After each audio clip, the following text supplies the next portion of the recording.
에베소서 6장 17절 말씀인데 13절부터 같이 읽습니다.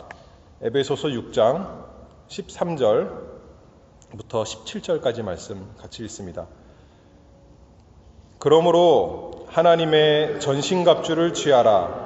이는 악한 날에 너희가 능히 대적하고 모든 일을 행한 후에 서기 위함이라. 그런즉 서서 진리로 너희 허리띠를 띠고 의의 흉배를 붙이고 평안의 복음에 예비한 것으로 신을 신고 모든 것 위에 믿음의 방패를 가지고 이로써 능히 악한 자의 모든 화전을 소멸하고 구원의 투구와 성령의 검 곧 하나님의 말씀을 가지라. 아멘. 오늘 말씀은 여기 17절에 구원의 투구를 가지라, 이 말씀을 통해서 하나님의 말씀을 증거하도록 하겠습니다. 구원의 투구를 가지라. 하나님께서 그리스도인의 삶을 전투로 설명하셨습니다. 악과 싸우고 죄와 싸우는 영적 전투입니다. 우리 모두 그래서 예수 그리스도의 군병으로, 군사로, 군인으로 부르심을 다 받았습니다. 예수님이 우리의 대장이시고 우리의 왕이시니까 이제 예수님의 적, 또 우리의 적, 원수와 싸우는 것입니다. 천국에서 안식할 때까지, 천국에서 주님 품에서 편히 쉴 때까지는 이 세상에서는 계속 영적으로 전투하는 생활을 합니다. 그런데 그 적의 공격을 막기 위해서 성경에서 오늘 에베소서 6장 말씀을 보면 우리가 계속 좀 살펴보고 있듯이 그 군인의 모습을, 특별히 갑옷을 입은 모습으로 우리에게 영적인 진리를 가르쳐 주십니다.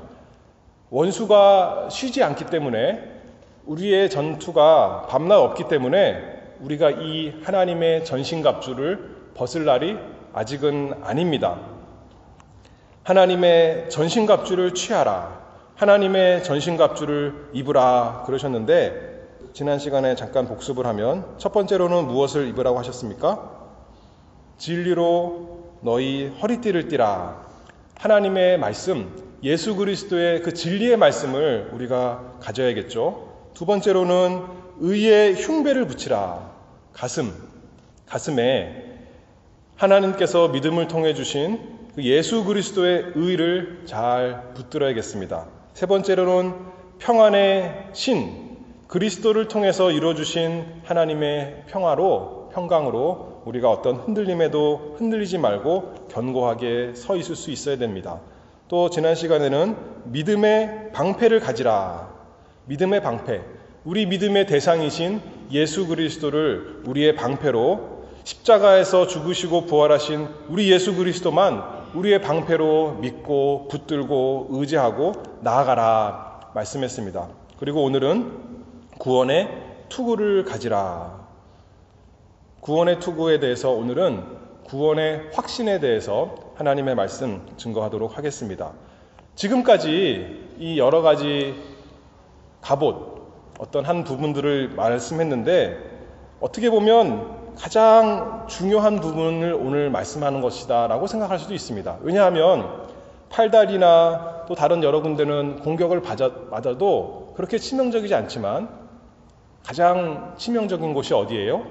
머리죠. 머리를 다치면 사람이 너무나 위험하게 됩니다. 생명이 위험하게 됩니다. 그래서 여기 보면 이 시대, 로마 시대 군사의 갑옷을 예로 들어서 이렇게 설명하고 있는데, 오늘날에는 갑옷 입지 않죠? 그래도 오늘날 군사들이 무엇을 씁니까? 머리에 모자를 쓰는 거예요. 총알을 피하기 위해서. 총알이 설사 머리에 맞아도 정확하게 맞지 않으면, 빗 맞으면 살 수 있도록 무겁고 두꺼운 든든한 철로 된 모자를 써서 머리를 보호합니다. 마찬가지로 오늘도 하나님께서 우리에게 명령하십니다. 구원의 투구를 가지라. 다시 말하면 구원의 투구를 머리에 쓰라 명령하십니다. 로마 시대 군사의 그 투구는 가죽으로 안에는 돼 있었고, 또 겉에는 우리가 잘 아는 대로 쇠로 이렇게 돼 있었죠. 철로 돼 있었는지 또는 노쇠로 돼 있었는지 하여튼 강한 튼튼한 철로 돼 있어서 원수가 적군이 칼로 내리쳐도 머리를 내리쳐도 도끼로 내리쳐도 또 망치로 내리쳐도 어느 정도 피할 수 있도록 이렇게 모자를 투구를 반드시 썼어야 합니다. 가슴에는 흉배를 붙이라 그랬는데 가슴에는 의의 흉배, 우리의 양심, 어떻게 보면 양심이나 우리 감정적으로 보호할 수 있는 것이 의의 흉배라 그러면 이 머리를 보호한다는 것은 무엇을 보호한다는 걸까요? 우리가 머리로 뭘 하나요? 생각을 하죠. 생각. 우리의 생각을 보호할 수 있어야 된다 하는 것이 첫 번째 내용입니다. 우리의 생각과 정신을 구원의 투구를 써서 잘 보호해야 됩니다. 사단은 우리의 생각을 지배하고자 합니다. 우리의 생각을 조종하고자 합니다. 그래서 우리가 잘못된 생각을 하도록, 그래서 잘못된 생각에서 잘못된 말이 나오고 잘못된 행동이 나와서 따라가게 하려 합니다. 세상이 생각하고 말하고 믿는 대로 우리가 따라가도록 공격할 때 하나님께서 우리에게 말씀하십니다. 구원의 투구를 가지라. 어떤 사람들은 이렇게 말하는 사람들이 있어요. 특히 세상 사람들은 믿는 일은 생각하는 거하고 반대되는 것이다. 믿는 것은 논리적이지 않다. 이성적이지 않다. 그렇게 말씀하기도 합니다. 논리적으로 따지면 안 되고 아무 생각 없이 그냥 덮어놓고 무조건 믿어라. 그렇게 말씀하지만 생각 없는 신앙은 뼈대 없는 잘못된 신앙입니다. 영어로 하면 어떻게 할까요? 생각 없는. Mindless Christianity는 뭐라고요? Spineless Christianity. 생각 없는 신앙은 뼈대 없는, 줏대 없는 신앙과 같습니다. 믿음은 말도 안 되는 것, 비논리적인 것, 무조건 믿는 것이라고 잘못 말하지만, 그래서 성경에서 말하는 것을 믿는 것은 가장 어리석고 비논리적이고 비이성적인 말하지만, 오히려 기독교야말로 우리가 믿는 이 신앙이야말로 무엇보다도 논리적인 것이고 무엇보다도 이성적인 것이고 진짜 바른 생각을 따르는 것입니다. 그 친구와 제가 얘기하면서 불교 다니는 친구인데 불교 절에 다니잖아요. 그 사람들도 요새는 기독교를 본받아서 매주 주일마다, 그 신기하죠? 주일마다 우리는 주일을 예수님을 기억하기 위해서 지키는데 그 사람들도 주일마다 절에 가서 뭔가를 해요. 우리는 뭘 합니까? 우리는 성경을 배워요. 그렇죠? 성경을 부지런히 배우는데 자기들도 뭔가를 배워야 되는데 딱히 배울 그 내용이 마땅치 않는 거예요. 그래서 뭐 좋은 말, 여러 가지 말, 그냥 사람 사는 그런 생활에 대해서 많이 자기 생각을 말하고 배운다고 합니다. 근데 그 신앙이 잘 이어지지 않는 거예요. 왜냐하면 객관적인 진리에 가르칠 내용이 없으니까. 우리는 성경 말씀으로 부지런히 생각하는 것이 기독교 우리가 믿는 참된 신앙입니다. 성경을 읽는다는 것은 그래서 어떤 우리가 좋은 감정을 이렇게 불러일으키는 그런 수준이 아니라 꼼꼼히 생각해 보는 거죠. 하나님 말씀이 어떠한가, 이 말씀이 얼마나 사실인가 우리가 곰곰이 생각해 보고 따져보는 것입니다. 무조건 믿으라는 것이 아니라 오히려 잘못된 것을 버리고 잘못된 생각을 버리고 바른 생각, 성경 말씀에서 말씀하는 올바른 생각으로 우리 생각을 바꿔 나가라 하는 것이 기독교죠. 열심히 생각해야 되는 거예요. 설교 시간에, 예배 시간에 앉아서 그냥 가만히 오늘 교회 왔으니까 은혜 받겠구나 하는 것이 아니라 목사님께서 무슨 말씀을 하시는가, 우리가 찬송을 하는데 무슨 내용을 찬송을 하는가, 기도를 하는데 어떻게 무엇이라고 기도하는가 잘 생각해 봐야겠죠. 그래야지 그 말씀에 아멘할 수 있는 거 아니겠습니까? 그래야 그 말씀에 우리가 감동받고 은혜받고 그 말씀대로 살 수 있는 거 아니겠습니까? 누가복음 1장을 보면 누가가 복음서를 기록하면서 이렇게 말씀합니다.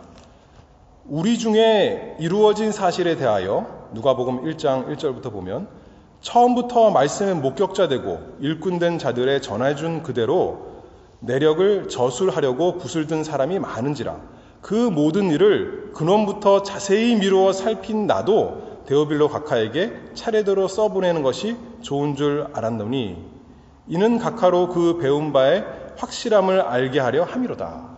누가가 그냥 얼렁뚱땅 자기 감정을 잘 쓴 것이 아니라 시 쓰듯이 그렇게 쓴 것이 아니라 일어난 일, 역사적으로 정말로 일어난 사건에 대해서 자세히 기록해서 과연 그것이 진짜고 우리를 살리는 구원의 도리인 것 기록했다는 것을 이렇게 말씀하고 있습니다.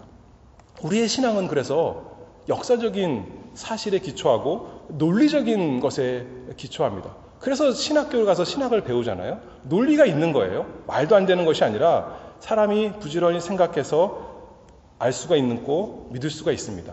하나님의 은혜가 있으면. 그래서 사도 바울도 곳곳에 돌아다니면서 설교할 때 어떻게 했습니까? 성경을 들어서 성경을 이용해서 성경이 얼마나 진짜인가, 얼마나 예수 그리스도에게 다 이루어졌는가, 얼마나 논리적이고 참으로 믿을 만한 것인가 성경을 들어 증거하고 증명하고 설득한 것이 바울의 설교였고 전도였던 것 알 수가 있습니다. 그래서 사단 마귀는 우리의 이 생각, 우리의 마인드를 공격하고자 합니다. 그래서 우리가 성경 말씀대로 따라가지 못하도록, 성경 말씀대로 생각하지 않도록 온통 이 세상의 잘못된 것으로 우리를 공격합니다. 학교 가면 뭘 배워요? 학생들?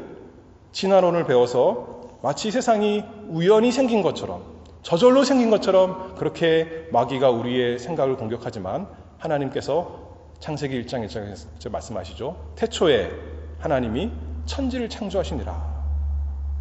진리에 대해서 알 수가 있습니다. 세상 사람들은 하나님께서 천지를 창조하신 것도 잘 모르지만 또한 또 모르는 것이 죄로 이 세상이 심판받았다는 것도 잘 모릅니다. 우리는 성경을 통해 알죠. 옛날에 노아 시대 때 사람들이 다 악해서 하나님께서 홍수로 심판하신 것 우리는 알고 있습니다. 사람들은 이스라엘이 왜 애굽에서 구원을 받았는지 모르지만 우리는 압니다. 하나님께서 그들을 택하여 사랑하여 택해서 그들을 애굽에서 구원해서 가나안 땅에서 하나님 백성으로 삼기 위해서 택하신 것을 우리가 잘 알고 있습니다. 예수님이 그렇게 해서 약속대로 사람 되어 태어나셨고 십자가에서 죽으셨고 제3일에 부활하셨고 사람들 보는 데 가운데서 하늘에 올라가시고 성령께서 진짜로 역사적으로 사건을 통해서 제자들에게 임하셨기 때문에 제자들이 이제는 담대히 나아가서 복음을 전하였습니다. 그래서 기독교는 감정을 먼저 불러일으켜서 사람들로 하여금 따라오게 하는 것이 아니라 사람들의 생각을 바꾸도록 설교를 통해서 하나님의 말씀을 통해서 은혜 받도록 하는 것이 우리가 믿는 바른 참된 종교입니다. 그래서 어떤 것보다도 더 논리적인 거예요. 세상 과학보다도 사람들은 그러잖아요. 교회 가서 배우는 것은 과학이 아니고 논리적이지 않고 학교에서 배우는 과학이 논리적인 것이고 이성적인 것이다. 그렇게 하지만 그렇지 않죠. 뭐가 지혜로운 거예요? 어리석은 것이 무엇이에요? 어리석은 자는 그 마음에 이르기를 하나님이 없다. 하지만 지혜로운 사람은 하나님을 경외하는 사람, 여호와를 두려워하는 사람, 그 사람이 지혜로운 사람이고 그 사람이 참된 지식이 있는 사람인 것 우리가 성령의 은혜로 바로 알 수가 있습니다.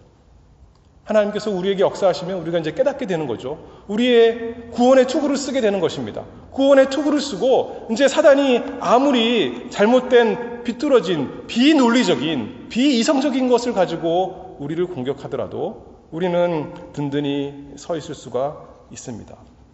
로마서 12장 2절 말씀을 보면 너희는 이 세대를 본받지 말고 오직 마음을 새롭게 함으로 변화를 받아. 여기서 마음이라고 그랬으니까 우리 감정을 말하는 것이 아닌가? 그것이 아니라 여기 마음도 똑같이 영어로 하면 마인드예요. 생각, 우리의 정신, 그것이 새롭게 돼야 된다는 거죠. 우리 생각하는 것이 바뀌어야 된다는 것입니다. 세상 임금인 사단은 이 세상의 그 잘못된 사상과 논리와 그런 것으로 우리의 생각과 정신을 공격하지만 우리는 오늘 말씀대로 구원의 투구를 가지라. 두 번째는 이 생각을 우리가 바로 해야 되는데, 특별히 무슨 투구라고 했습니까? 구원의 투구라고 했어요. 구원의 투구. 뭐에 대한 생각을 바로 하는 것이 중요하냐면 구원에 대한 생각을 바로 하는 것이 중요합니다. 성경이 그게 바로 목적이죠. 성경이 진리의 말씀인데 그냥 어떤 사실, 역사책, 그냥 세상 역사책처럼 사실을 다 모아놓은 백과하전 또는 좋은 말 다 모아놓은 격언집, 그런 것이 아니라 우리에게 구원을 주기 위해서 하나님께서 기록하신 특별한 책이거든요. 요한복음 20장 31절 말씀을 보면 오직 이것을 기록함은 너희로 예수께서 하나님의 아들 그리스도이심을 믿게 하려 하며 또 너희로 믿고 그 이름을 힘입어 생명을 얻게 하려 함이니라.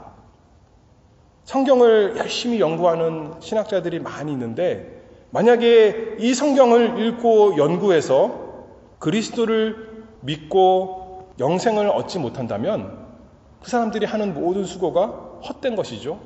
목적에 맞게 사용하는 것이 아닙니다. 그래서 구원의 투구를 쓰는 것은 두 번째로는 구원에 대해 바로 아는 것입니다.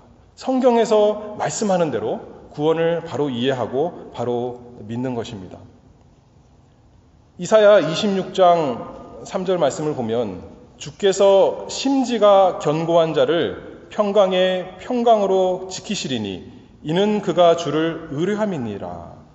하나님께서 어떤 사람을 지키냐면 심지가 견고한 사람, 마음이 견고한 사람, 우리 생각에 또 이렇게 말할 수 있지만 또 영어로 보면 마인드예요. 마인드. 생각이 견고한 거예요. 생각이 이 세상 것에 흔들리는 사람이 아니라 하나님 말씀에 굳게 서 있는 사람, 특별히 구원에 대해서, 성경에서 말하는 그 구원의 도리에 대해서 견고한 사람, 그 사람을 하나님께서 평강의 평강으로 지키신다 약속하고 있습니다. 세상에서는 생각에 대해서 어떤 말을 또 하냐면 긍정적인 사고를 하라 그렇게 말합니다. 아무리 어려운 일이 와도 긍정적인 사고를 하라. 그러면 힘든 일 다 지나갈 수 있어. 근데 그 근거가 없어요. 그냥 긍정적인 사고를 하면 된다는 거예요. 근데 우리는 근거가 있다는 거예요. 성경에 기반한, 하나님의 약속에 기반한 죄인을 구원해 주시겠다는 그 약속의 말씀, 그것에 근거해서 우리가 흔들리지 않는 거죠. 그냥 죄인인데 아무 생각 없이, 아무런 근거 없이 괜찮아지겠지. 시간이 지나면 더 괜찮아질 거야. 그냥 죽으면 다 없어지는 거야.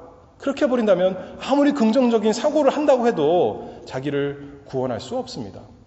또 뭐라 그러냐면 어려운 일이 생길 때 특히 불교 같은 데서는 뭐라 그래요? 그냥 마음을 비우라는 거예요. 아무 생각도 하지 말고 모든 욕심을 다 내려놓고 마음을 비우면 구원을 얻는다. 평안해진다. 그렇게 말하는 거예요. 그런데 우리는 그렇지 않습니다. 하나님 말씀에서 마음을 비우는 것이 아니라 마음을 비우는 이유는 예수 그리스도를 영접하기 위해서, 내 욕심을 비우는 이유는 하나님의 생각을 우리 마음에 넣기 위해서, 우리 생각에 넣기 위해서 비우는 거 아니겠습니까? 우리 교회 전도지를 만들었잖아요.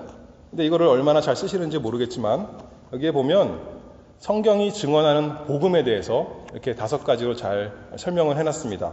근데 특별히 보면 성경에 여러 가지 이렇게 참조할 수 있지만 로마서에 나타난 말씀을 가지고 복음을 설명하고 있어요. 우리가 이것에 대해서 기본적으로 잘 알면 구원의 투구를 쓰는 것이 되겠죠. 사단이 와서 뭐라 그럽니까? 너 정도면 괜찮아. 너는 구원받을 수 있어. 너보다 악한 사람들이 얼마나 많은데 너는 괜찮은 사람이야. 괜찮을 거야.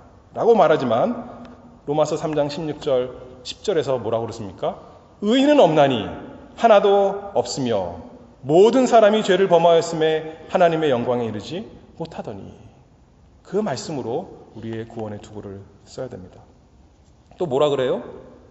죄를 좀 지으면 어때? 다 죄 짓고 사는 거야. 그렇게 이 세상에 사는 거지. 다 우리가 죄인이잖아. 하나 지었잖아. 2개 더 지어도 돼. 하나나 2개나 큰 차이가 없지. 어차피 죄인인데 하면서 사단은 또 우리의 생각을 공격하지만 로마서 6장 23절에 죄의 삭은 사망이요. 하나님께서는 죄를 미워하시는 분이시고 반드시 벌하시는 분이신 것, 우리가 구원의 투구를 써야 됩니다. 또 사단은 뭐라고 공격합니까?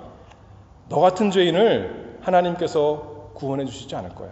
하나님은 착한 사람, 좋은 사람 구원해 주는 거지, 천국으로 인도하는 거지, 너같이 악한 사람, 죄인 하나님께서 받아주시지 않아. 그렇게 말하지만 성경 말씀 로마서 5장 8절에 우리가 아직 죄인 되었을 때 그리스도께서 우리를 위하여 죽으심으로 하나님께서 우리에게 대한 자기의 사랑을 확증하셨느니라. 내가 죄인 되었을 때 하나님께서 그리스도를 통해서 나를 구원하심으로 사랑을 보여주셨다. 그 말씀으로 우리의 생각을 붙들어야겠습니다. 또 사단이 뭐라 그럽니까? 그래, 네가 구원받았다고 치자. 그런데 지금 네 꼬라지를 봐라. 네 형편을 봐라.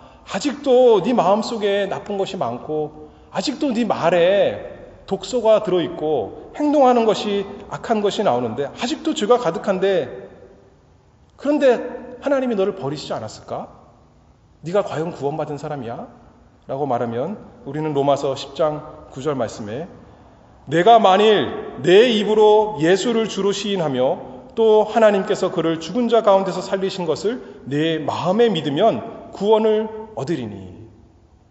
사람이 구원받는 것은 내가 행한 것으로 나 때문에 구원받은 것이 아니라 오직 예수 그리스도를 믿음으로 예수님의 것이 내 것이 되어서 내가 구원받는다. 하나님의 말씀으로 구원의 투구를 써야겠습니다. 지난주에 우리가 무슨 말씀 배웠습니까? 세례 요한의 죽음에 대해서 배웠죠. 세례 요한 봐라. 하나님 잘 섬기는 착실한 종이었는데 결국 비참하게 죽지 않느냐. 사람들에게 그렇게 당한 거 아니냐. 로마서 5장 1절 말씀을 보면 그러므로 우리가 믿음으로 의롭다 하심을 얻었은즉 우리 주 예수 그리스도로 말미암아 하나님으로 더불어 화평을 누리자. 나는 사람들, 이 세상 높은 사람들, 잘 나가는 사람들, 그 사람들을 위해 사는 것이 아니라 그 사람들과 친한 게 문제가 아니라 하나님으로 더불어 화평을 누린 복된 사람이야 라고 구원의 투구를 쓰는 사람이 되어야겠습니다. 첫 번째로 그래서 이 구원의 투구를 쓰는 것은 이 생각을 보호해야 되는데, 두 번째로는 특별히 구원에 대해서 우리의 바른 생각을 가져야 된다 말씀했습니다. 세 번째로는 이 놀라운 구원이 나의 것이라는 확신을 가지는 것이 구원의 투구를 쓰는 것입니다. 로마 군인의 투구는 어떻게 생겼냐면 특별한 것이 있는데 이렇게 철로 되어 있잖아요. 그런데 그 위에 보면 뭐가 있어요? 깃털이 있어요. 그렇죠? 큰 깃털이 있어서, 빨간색 깃털이 있어서 멀리서도 저 군대의 그 모자를 보면, 투구를 보면 아, 로마 군대가 오는구나 두려워서 떨었을 것입니다. 뿐만 아니라 자기 스스로는 이 모자를 생각하면서 옆에 있는 동료의 모자를 보고 자기의 모자를 보면서 나는 자랑스러운 로마 군인이야. 이 세상에서 가장 강력한, 누구도 이길 수 없는 군대에 속한 사람이야 라고 생각했을 것입니다. 마찬가지로 우리가 구원의 투구를 쓰는 것도 그와 같습니다. 성경에서 아무리 죄인이 예수 그리스도를 믿으면 구원받는다고 하지만 그것이 나의 것이 아니라면 무슨 소용이 있겠습니까? 그런데 그때 하시는 말씀이 구원의 투구를 쓰라, 구원의 확신을 가지라 말씀하고 있습니다. 전투할 때 투구를 안 쓰면 어떻게 돼요? 그러면 뭐가 문제냐면 누구 편인지 모르는 거예요. 빨간색 투구를 써야, 빨간색 깃털이 있는 투구를 써야 로마 편인지 아는데 파란색을 모자를 쓰고 있으면 또 상대방인 줄 아는 거죠. 근데 투구를 안 쓰고 있으면 어느 편인지 몰라서 싸울 수가 없는 것입니다.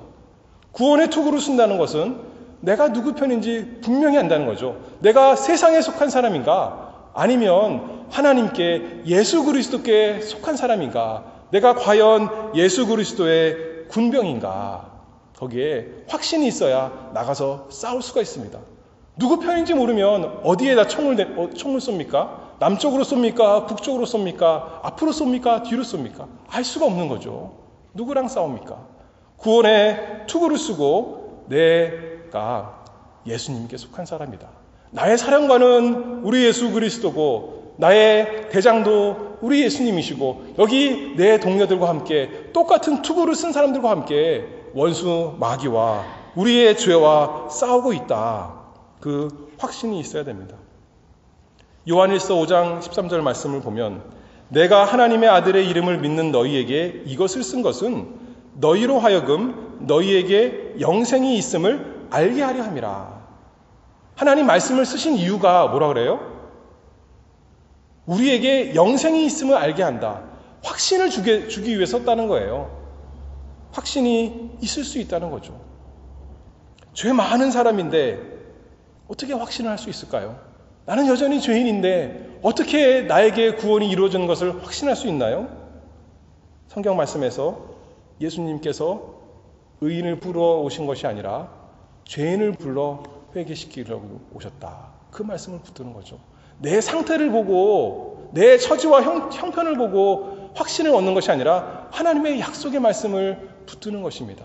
죄인을 건지시고 사랑하시는 죄인의 친구가 되시는 예수님, 그 약속의 말씀을 붙들고 우리가 확신을 얻습니다. 세례 요한이 어떻게 그 감옥에서 그 목 잘려 죽는 순간에 어떻게 확신을 가졌을까요? 환경을 보면, 자기 형편을 보면 도대체 믿을 수가 없는 거죠. 그런데 예수님께서 제자들을 통해서 말씀해 줬잖아요. 구약의 한 모든 말씀이 나에게 이루어졌다. 다른 메시아가 더 이상 필요가 없다. 내가 너의 구준이라 말씀하시니 아마도 기록에 나오지 않았지만 세례 요한이 평안 가운데 즐거움 가운데 순교했으리라 우리는 믿습니다.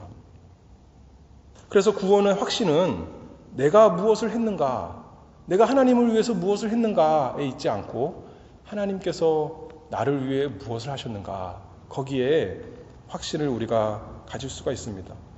예수님께서, 우리 대장 사령관이신 예수 그리스도께서 구원하시기 위해서 사람과 똑같이 되셨습니다. 고난받는 우리를 고통에서 건지시기 위해서 예수님이 이 세상의 모든 고난을 짊어지셨습니다. 죽음에 무서워 떠는 우리를 살려주시기 위해서 십자가에서 친히 죽으셨습니다. 우리에게 새 생명을 주시기 위해서 예수님께서 무덤에서 다시 살아나셨습니다.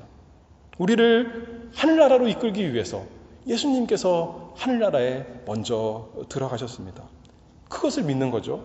요한복음 3장 16절 하나님이 세상을 이처럼 사랑하사 독생자를 주셨으니 이는 저를 믿는 자마다 멸망치 않고 영생을 얻게 하려 하심이니라. 예수님께 찾아와서 어떤 사람이 선한 선생님이여 무엇을 해야 영생을 얻으리이까? 자기는 무엇을 많이 해야 영생을 얻을 줄 아는 거예요. 천국에 갈 줄 아는 거예요. 근데 요한복음 3장 16절에서 이는 저를 믿는 자마다 멸망치 않고 영생을 얻게 하려 하심이니라. 이 약속의 말씀을 붙듭니다. 그러니 그 약속의 말씀이 나의 것이고 예수 그리스도가 나의 주님이고 나의 사령관이십니다. 이 구원의 진리를 이해하고 믿고 확신합니다. 로마 군사의 그 투구에는 그 깃털이 무슨 색이라 그랬어요? 빨간색이에요. 우리 투구는 무슨 색으로 돼 있을까요? 우리 투구는 예수 그리스도께서 십자가에서 피를 흘리신 또 빨간색으로 돼 있는 거예요. 그 투구를 우리가 쓰는 것입니다. 내가 만든 것이 아니라 하나님의 전신갑주, 하나님께서 만들어서 예수 그리스도를 통해서 우리에게 주신 그 투구를 날마다 쓰는 우리가 되야겠습니다. 시편 3장을 말씀을 보면 이렇게 말씀합니다. 천만인이 나를 둘러치려 하여도 나는 두려워 아니하리이다. 여호와여 일어나소서. 나의 하나님이여 나를 구원하소서. 구원은 여호와께 있사오니 주의 복을 주의 백성에게 내리소서. 영적 전투에 임하여 우리가 이 구원의 투구를 날마다 반드시 쓰는 사람이 되어야겠습니다. 날마다 쓰고 벗지 말아야겠습니다. 세상 사는 동안 이 전투를 마치고 더 이상 죄와 마귀와 싸움이 없는 완전한 승리가 오는 그날까지 우리 대장이신 예수님께서 고난 가운데 멸망하지 않고 부활 승리해서 하늘에 영광스럽게 올라가신 것처럼 우리도 아버지 집에 영광스럽게 들어갈 그날까지 구원의 투구를 쓰는 우리 모두가 되기를 바랍니다. 기도하겠습니다. 은혜가 풍성하신 하나님 감사합니다.